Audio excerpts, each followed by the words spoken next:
मेरा गोरा रंग, बोलती आंखें, कंधों तक बलखाते बाल, चौड़ी छाती, पतली कमर और चिकनी सुडौल जांघें सभी को लुभाती थीं। पुरुष मेरे सौंदर्य को देखकर कहते, यह लड़की तो किसी रसगुल्ले से कम मुलायम और रसदार नहीं है। इसे देखने मात्र से ही जन्नत की सैर हो जाती है। मैं सुंदर थी। मेरी देह यष्टि आकर्षक थी। मैं पुरुषों के मुंह से ऐसे शब्द सुनते ही नारी स्वभाववश खिल जाती और मुझे अपनी खूबसूरती का बरबस ही आभास होने लगता। मैं बुदबुदाए बिना न रह पाती। मुझ पर तुम सब मरते हो तो मरो, मैं किसी के हाथ नहीं आने वाली। मैं तो आग हूँ, आग। मुझे पकड़ने के लिए पानी बनना होगा।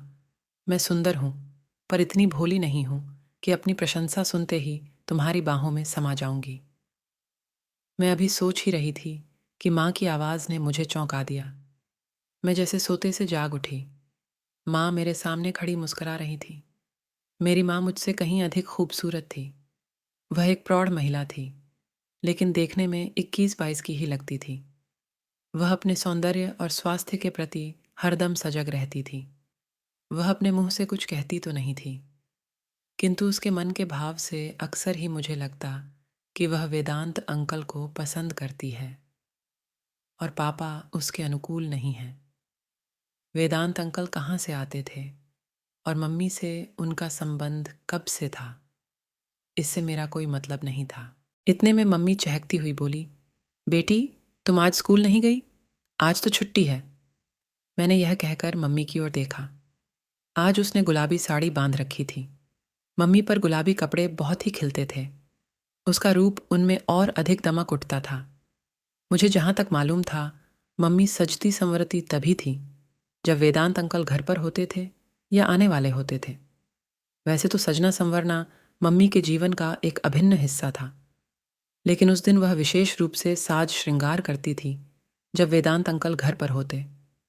मैं अचानक ही बोल पड़ी, तो वेदांत अंकल आ जाने वाले हैं। मेरी समझ में यह नहीं आ रहा कि मम्मी पापा के लिए क्यों नहीं सजती संवरती है। शायद माँ के सपनों के राजकुमार पापा नहीं हैं, वेदांत अंकल ही हैं। वैसे यह कड़वा सच भी है। वेदांत अंकल पापा से अधिक सुंदर और स्मार्ट हैं। अपने आप को हमेशा ही सुंदर बनाकर रखते हैं, कपड़े ढंग के पहनते हैं। और पापा पापा तो बिल्कुल ही ढीले ढाले व्यक्ति हैं।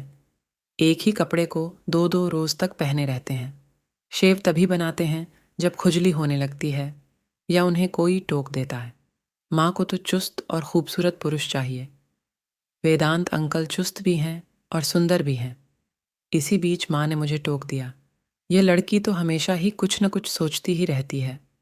जा, अपनी सहेली माधुरी से मिला, वह तुम्हें कल याद कर रही थी। मैं अवाक रह गई। माँ मुझ पर आज इतनी मेहरबान क्यों है? अचानक ही मुझे माधुरी के घर क्यों भेजने लगी? आखिर माजरा क्या है? एक साथ मेरे मस्तिष्क में न जाने कितने ही सवाल उमड़ने घुमड़ने लगे, लेकिन मुझ में यह पूछने की हिम्मत ही नहीं थी कि तुम मुझे जबरदस्ती माधुरी के घर क्यों भेज रही हो। आखिर तुम्हारा इसमें क्या स्वार्थ है?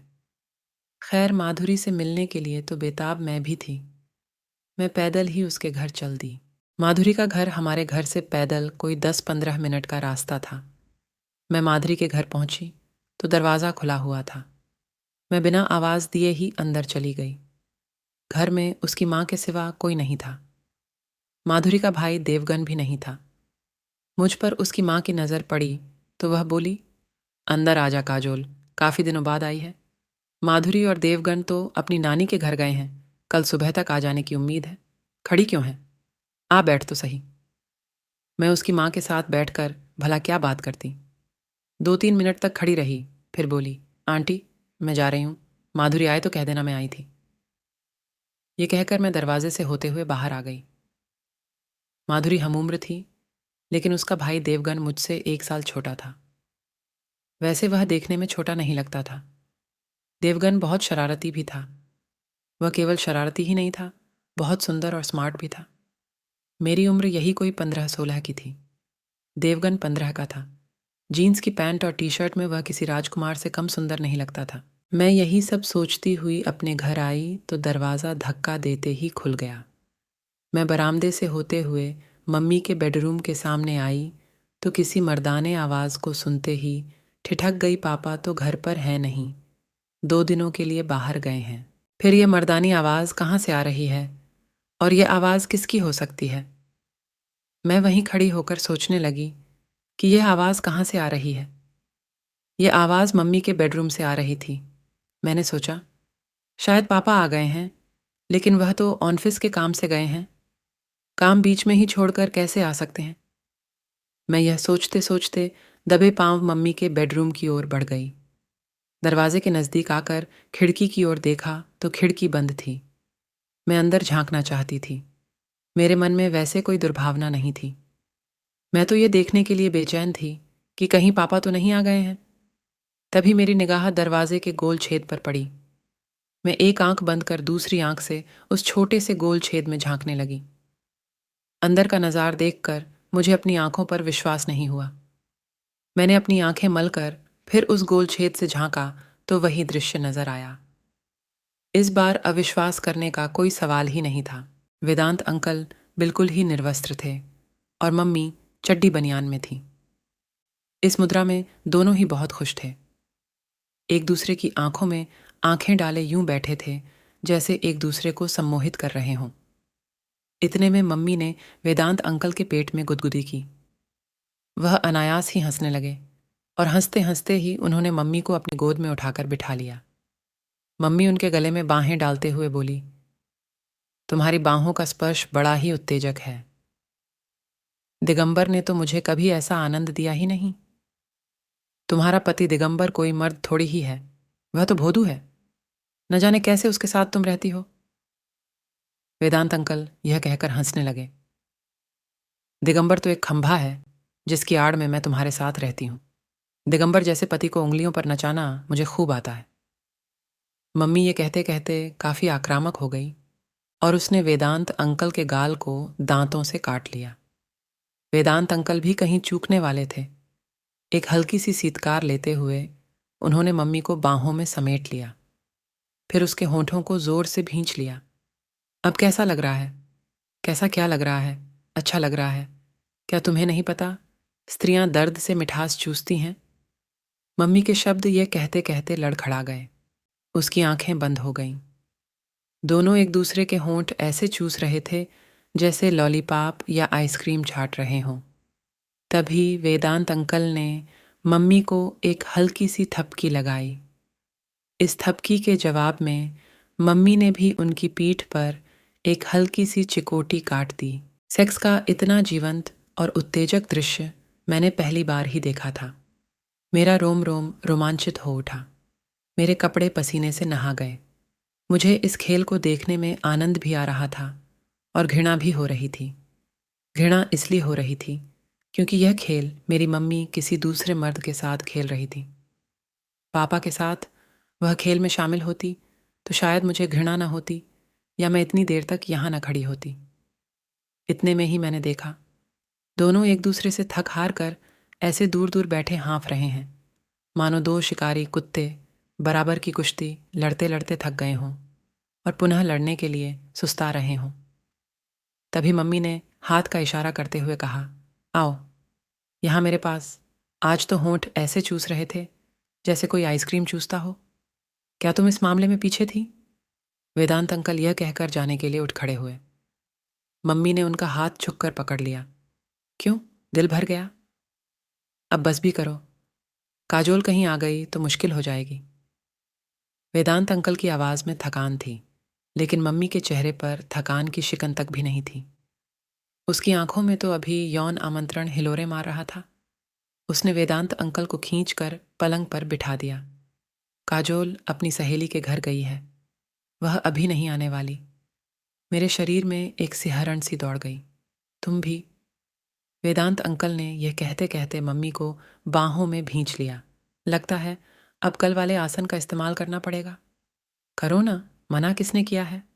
मम्मी ये कहते कहते हंसने लगी। अंकल ने उसको पलंग पर पटक दिया। मम्मी का पूरा शरीर पलंग पर मचल रहा था। अंकल ने हाथ बढ़ाकर टेप रिकॉर्डर ऑन कर दिया। संगीत की धुन बड़ी ही उत्तेजक और दिलकश थी। तभी अचानक ही मुझे छींक आ गई। सारा गुड़ गोबर हो गया। मैं हड़बड़ाकर अपने कमरे की ओर भागती चली गई और पलंग पर निढाल पड़ गई। मुझे अपने आप पर बहुत ही खींच आ रही थी। इस नासपीटी छींक को क्या अभी ही आना था? सारा खेल बिगाड़ दिया। इतने में दरवाज़ा खुलने की भड़ाम की आवाज़ आई। मैं फटाफट पलंग से उठकर कपड़े बदलने लगी, ताकि मम्मी यह समझे कि मैं माधुरी के घर से अभी अभी आ रही हैं। इसी बीच मम्मी मेरे कमरे में दाखिल हुई। मैंने देखा वह काफ़ी भयभीत थी। वह मेरे करीब आकर बोली, कब आई? अभी चली ही तो आ रही हूँ। माधुरी घर पर ही थी? हाँ, घर पर ही थी। मैं इतना कहकर बाथरूम में आ गई और स्वयं को सहेजने संभालने की कोशिश करने लगी। मुझे डर था कि कहीं मैं माँ बेटी के मर्यादित रिश्ते की गरिमा को भूलकर कोई अशोभनीय बात न कर बैलूं। मैं माँ से कोई सवाल करना नहीं चाहती थी, क्योंकि माँ की यह अपनी जिंदगी थी। न जाने किस मजबूरी में वह यह सब कर रही थी। कोई कारण जाने बिना माँ को कुछ कहना मुझे ठीक नहीं लग रहा था। वह पापा से इतनी बड़ी बेवफाई क्यों कर रही थी? ये बात मुझे भीतर ही भीतर कचोट रही थी। मैं शुरू से ही उस विचारधारा की थी, जो भी काम करो खुलेआम करो, किसी से धोखाधड़ी न करो।